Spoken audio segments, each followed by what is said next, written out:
terribile, è terribile. It's terrific. It's a terrific mystery that I've managed to unravel.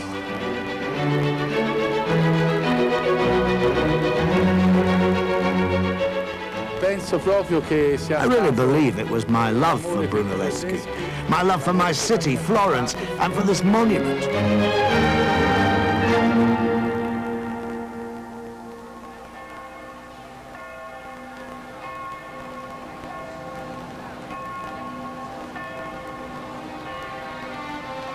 Florence, Italy.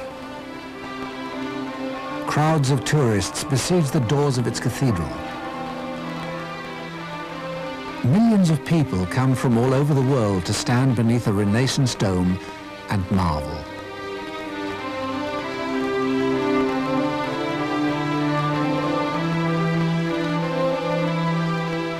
It was very important for each city to show its strength, its power, its wealth. And they were very keen to have something which everybody else would look at with awe and wonder how on earth it was ever constructed.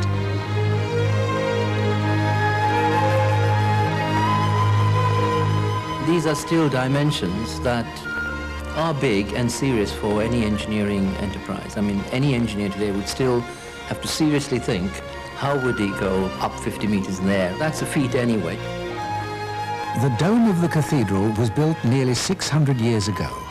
It was one of the first great works of the Renaissance. It's an engineering masterpiece, bigger than any dome built before and completely new in its design. It's one of the most studied buildings on the planet, but still no one knows quite how it was built. An enormous building like this is quite difficult to analyse. You can't dissect it as though it were a corpse, because a lot of its structure is actually buried inside, and nobody's going to demolish the dome in order to discover how it was constructed, and so there are some things we'll probably never know. Its builder, Filippo Brunelleschi, was a shadowy figure, so secretive that no one has been able to uncover the inventions that made his dome possible, until now.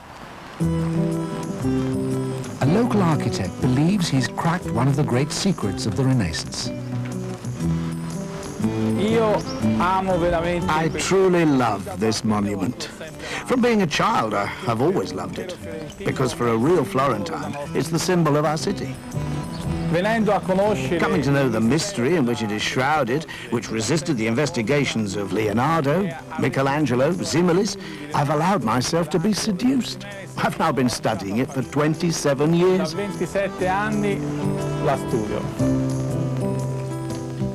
Massimo has worked for decades on a solitary obsession. Now he thinks he's found the answer, and he's ready to prove it. In a Florence park, half a mile from the real thing, Massimo is building his own dome. It's an exact scale model of Brunelleschi's original, an experiment in Renaissance engineering.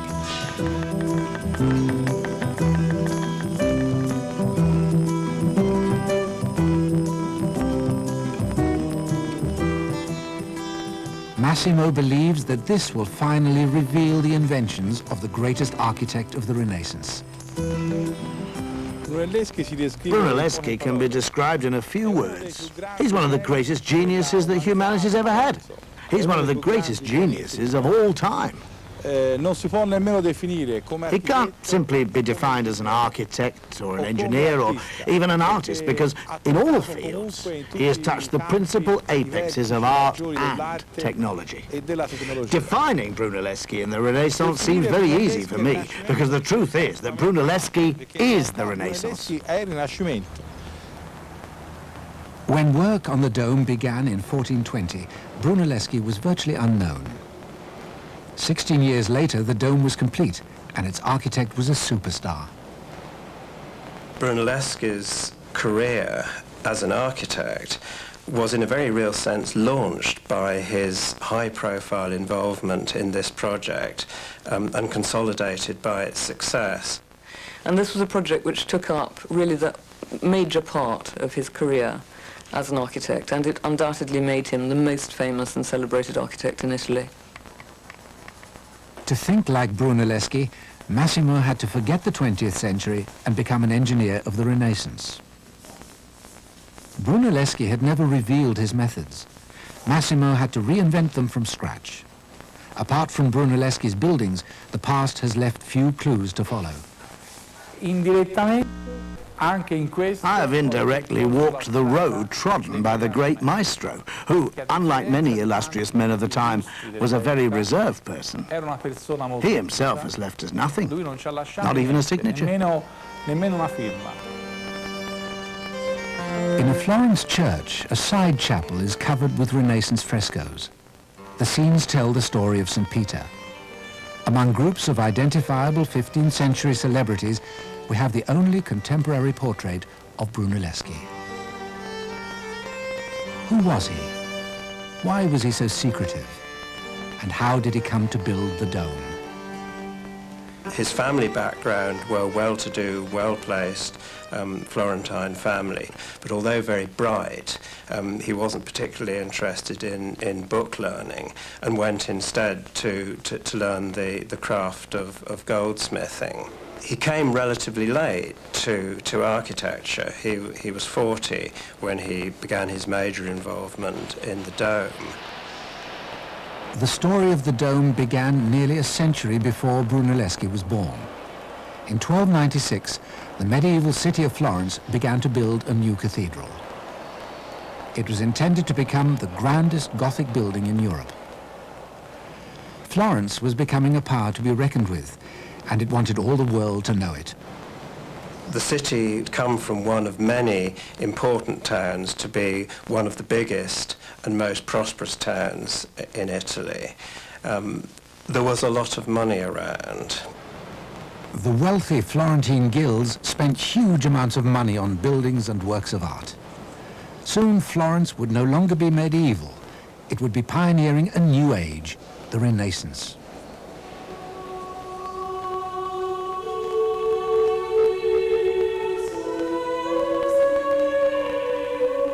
This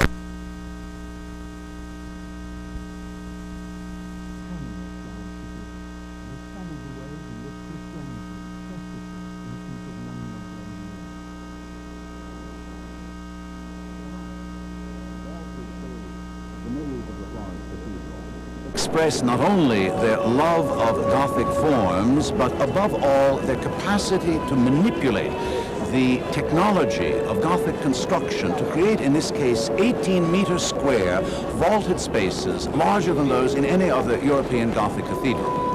As they reached the end of the nave, however, their dream grew larger. What they imagined was a space that could compete with the greatest spaces the history of world architecture knew.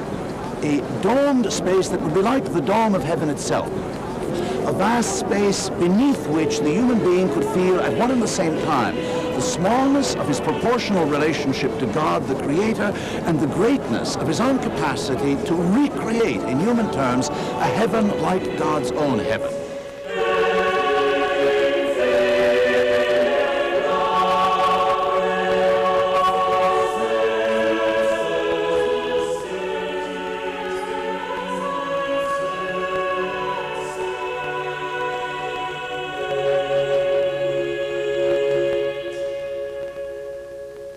What strikes one is the huge confidence that the entire project represents. They began it probably without knowing how they were going to finish it. They knew what they wanted to achieve, but not how they were going to achieve it. The shape and size of the planned dome had been decided. It was even imagined in a painting. But no one seems to have given a thought to how this fantasy was going to be built.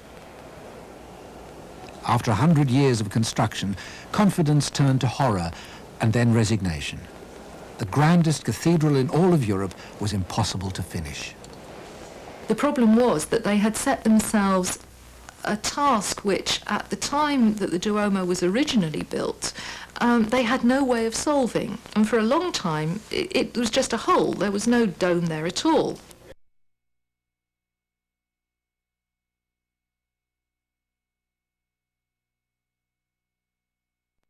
How this fantasy was going to be built.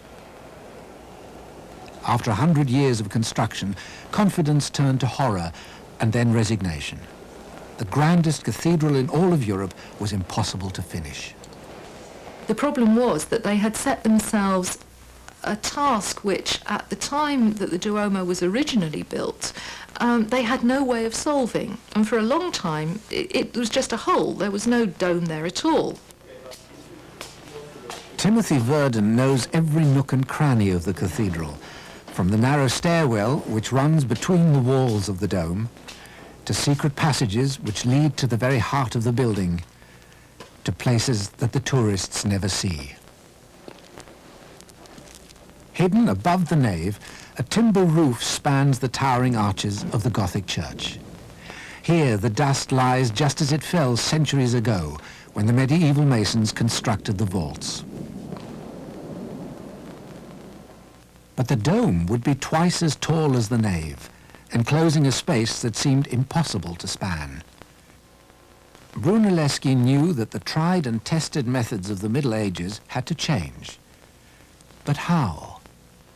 Brunelleschi was virtually obsessed with the dome and really believed that only he could build it. At one point he says, "Io la veggo volta." I see it already covered with its dome. When they asked him how he would build it, he refused to tell them. At one point, the famous story is told that he invited everyone to bring an egg, and he said, anyone who can make the egg stand up straight on the marble table will understand my system. They all tried, it fell over. Brunelleschi finally took the egg, broke it. Really, what Vasari says in his life of Brunelleschi is he broke the ass of the egg on the edge of the table. Ruppe il culo al uovo. The egg stood up straight. The others said, we could have done that too. And Brunelleschi said, yes, and if I tell you my system, you'll be able to build the dome. People don't believe him. They poke fun of him. They ask him to explain, and when he does, they don't understand the explanation. They demand models. But Brunelleschi wants to keep control of the whole situation. And so when he does present models, they very often have bits missing, or he leaves bits out so that he keeps the secret of exactly how the thing is going to be constructed, and nobody else can copy him. But that didn't stop people from trying. A century after Brunelleschi, Michelangelo studied Florence Cathedral as he planned St. Peter's in Rome. A century later still, and Christopher Wren studied engravings of Brunelleschi's dome when he was building St. Paul's in London. So anyway, here... Look at this also. Yeah. This Wow. is it. Architects and engineers are still inspired by Brunelleschi. Daniel Liebeskind is one of today's most radical architects, and Cecil Balmond, one of the world's top engineers. They're planning a new extension to the Victoria and Albert Museum in London. It's called the Spiral. If they can build its apparently impossible walls, it'll be one of the most extraordinary buildings in the world. I think the Spiral project is a whole new leap forward in taking what is traditional materials, but in a wholly new way, very much like Brunelleschi's dome did. You have to enter a realm where you become naive, where you don't know how to do something. That's exactly what Brunelleschi did. He didn't enter a transparent space in which constructions of that sort were already made. He entered, as I do, as I think all creative artists, enter a space of forgetting, unlearning. In the court, right? But then it rises all through here. Then And then comes and then actually looks over. this entire space here And then right... is traversed by the building without any support. Now that will give you some sleepless nights. If you think that is actually the point is just over this ridge. Into the void. Into the void. Into the Pirelli. Up from there, spiraling off. Into the void. Wonderful. When I came to see the dome, I had studied it in books. I had looked at pictures of the dome. I had looked at all the drawings of the dome, and I was interested in how it was made as a young architect or a student of architecture. But nothing was there to prepare me for the actual presence of the dome. It is a shock of the new, in some sense. It is the shock of something that has never existed, and that no drawing and no device could actually prepare us for its existence. I think that's the shock which it had then, it still has to us today. I think one has to take a leap back into time and put yourself in the position of people who didn't know what the end of the story was going to be. This was a very similar experience to a lot of the medieval builders when they were pushing the limits of Gothic construction. The massive vaults of Florence Cathedral had pushed the tried and tested methods of the Middle Ages to the limit. Each vault had been built using wooden templates called centering elements, which supported the stonework during construction and also guided the overall shape of the arches. But the vast dome needed a creative step, a leap of the imagination that the 15th century masons found impossible to take. Their notion that they could do the same thing for the dome derived from the belief that they could in fact construct the same kind of wooden centering, shoring it up from below, scaffolding from 60 meters below, scaffolding 43 meters wide, a forest of scaffolding supporting a mountain of centering elements on which then hundreds and thousands of tons of brick and stone masonry would have to be laid. When they actually faced the real problems they would have to solve, they understood instinctively that the same system would not work. But Brunelleschi was convinced he could do it, that somehow the massive curving walls could be made to rise without any support. Brunelleschi had a kind of remarkable confidence. He says at one point before the commissioners of the cathedral that even as he begins the work, he knows he doesn't know everything he'll need to know to build it. He has certain ideas, but he'll have to work the others out as he goes. He is confident, though, he says, that since the church is dedicated to God and His Holy Mother, they will help him. Brunelleschi began to build without knowing if his ideas would work. It was the gamble of his life, and he knew it. Brunelleschi had to be single-minded. To have any chance of success, he needed to invent new tools, new measurement systems, and new and radical working practices. Here was a man at odds with his workforce, telling experienced bricklayers how to mix their mortar, showing master masons how to cut their stone. Still unwilling or unable to explain his plans, Brunelleschi remained passionately focused. Whatever else happened, he had to keep his newly built walls from falling down. We know that at a certain point, when the walls of his dome began to curve inward, when therefore the workmen's confidence that the normal structural stability was undermined by the curve toward the center, they refused to go out on the scaffolding. They felt it was certain to fall. Brunelleschi himself had to go out on the scaffolding, pull great weights behind him, walk up and down, jump to show them that the walls would in fact stay in place. So just what did Brunelleschi do? In the stairwell of the dome, one piece of evidence is visible. The bricks are laid in an unusual pattern. If you normally put brick upon brick, and if you just go up vertically, we all know that works. But if you start going on the slope, that's very difficult. And Brunelleschi came up with a brilliant idea of a herringbone pattern that it's common sense in a way, but it's the intuition of an engineer at work there, definitely. Many previous investigations had used the herringbone brickwork to explain Brunelleschi's achievement. But for Massimo, it wasn't enough. How had the bricks been laid in such a complex pattern? And how had the shape of the dome been preserved without any scaffold to guide it? The maverick architect had struggled for years to arrive at a solution. Effettivamente studiare un problema, un quesito. Actually studying a problem, such a difficult and complex question, will bring a person to the point where he's confronted by night after night of studies, which seem to pass in a few minutes. Brunelleschi, too, faced with the same problem, would certainly have done the same thing. Avrà fatto la stessa cosa. Did Massimo's obsession really bring him any closer to his goal? Faced with academic skeptics, he pressed on with his experiments. How had his hero actually built the dome? The fact that Brunelleschi was able to do this without using centering was what seems to have struck his contemporaries as the greatest part of the achievement. Like the original, Massimo's dome has a light scaffold around its edges for the builders to stand on. But there's no forest of supporting timber propping up the walls from the ground, and no template to give it its shape. Brunelleschi was a genius. He knew enough geometry to describe the shape of the dome, but how could he get it built? He needed a trick, simple enough to be used by ordinary bricklayers working at perilous heights. The minute positioning of every single brick was vital. The first important system invented by Brunelleschi was for the substitution of the large centerings, total centerings, with small ones, like these. Obviously, there had to be a trick to do this. Well, the trick is this simple plumb line that I have here. And these two ropes, which in fact are for making this centering vertical.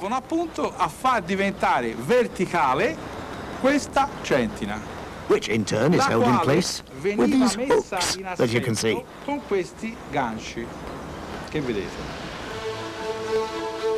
By making sure that the small wooden centrings were correctly aligned, the profile of the dome could be traced in stages. Some experts had suggested similar devices before, but Massimo knew he was still only just beginning to understand Brunelleschi's system. The wooden centering didn't explain how the complicated pattern of bricks could fill the spaces between the corners of the dome. And the angle of these bricks was critical. Too flat, and the geometry wouldn't work. Too steep, and the bricks would fall before the mortar had set. There had to be something more. At last, Massimo discovered Brunelleschi's secret, the most important invention of the dome. After about 15 years, I managed to build the flower. And from that moment on, it was all a continuous discovery. A flower. Massimo believes that Brunelleschi drew a pattern of petals where the dome was to spring from the tops of the cathedral walls. This precise mathematical form then became a key to position every single brick in the construction. It's brilliant in its simplicity. Io ho passato 20 anni della mia vita. It has taken 20 years of my life to discover this simple metal flower, which solves the dome's construction problems. This is the real secret of the dome of Santa Maria del Fiore. La cupola di Santa Maria del Fiore. Questo semplice fiore di ferro. This simple metal flower, which allows such perfect orientation, as you can see, of all these difficult bricks we have here. Difficili mattoni che si possono vedere. This simple wire enables the bricklayers to place them so perfectly. There would have been no other way of doing it. Once the flower pattern is fixed, all you need are ropes, leading from the pattern at one end to the top of the wall on the opposite side. A line is adjusted along the flower until it passes through the center point of the dome. This allows a bricklayer holding the other end of the rope to line up each brick at a slightly different angle, preserving the dome's overall shape. The curve of the walls demonstrates that the flower pattern works. But how could historians be sure that Brunelleschi used the same technique? The search was on for a piece of historical evidence. Was there anything that linked Massimo's flower theory to Brunelleschi's dome? A document in the Florence archives, for centuries thought to be a casual sketch of the dome, was brought to the center of a historical debate. There are very few bits of visual evidence about the cupola. We know that many, many drawings were produced, but we only have one drawing surviving, and that's this beautiful colored drawing on parchment by Giovanni di Gerardo da Prato. And what it seems to be is a criticism of what Brunelleschi had done. Giovanni di Gerardo lo accusa appunto di... Giovanni di Gerardo accused him of constructing a flawed dome, and he was the person who came closer than anyone else to uncovering the method of its construction. In fact, he drew it in its entirety. Despite the fact that this manuscript had been known for 2 centuries, people didn't understand the meaning either of the drawings or of the text. Once again, I was the first to decipher both the drawings and the textual content, because, practically speaking, I had previously found the right path. Perché praticamente avevo in precedenza trovato la strada giusta. Massimo thinks that this finally proves his theory. The trouble is that the Garado document is such a rough sketch, it can be made to fit almost any idea. So historians remain skeptical, and the mystery of the dome is set to continue. We've got a happy hunting ground for all kinds of theories. Among them, the kind of theory that can rise out of attempting to replicate what they were doing by building large-scale models of the project itself. I think a huge amount of progress has actually been made in understanding it in the last 25 years. And it's still going on, and Massimo Ricci's recent work is enormously interesting.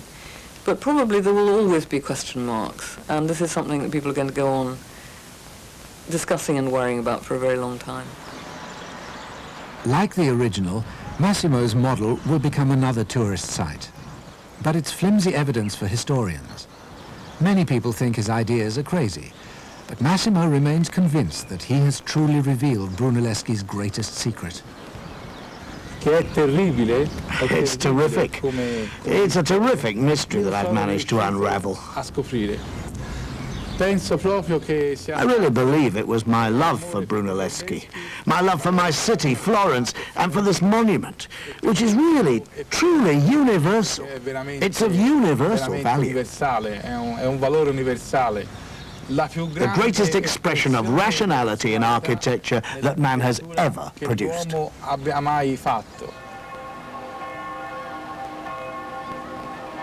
But the dome means even more than this to the people of Florence. However Brunelleschi did it, the dome rises above rational engineering. It represents Renaissance invention, but also a Renaissance passion, the ambition of man, confident of their faith in God.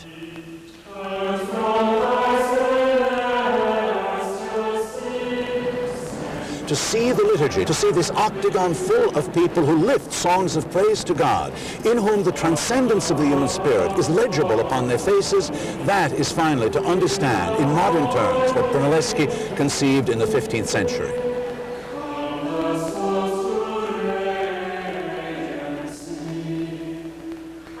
I think it's difficult to overestimate Brunelleschi's achievement, because by transforming the appearance of Florentine architecture in the 15th century, he really transformed the appearance of the whole of Western architecture in the centuries afterwards.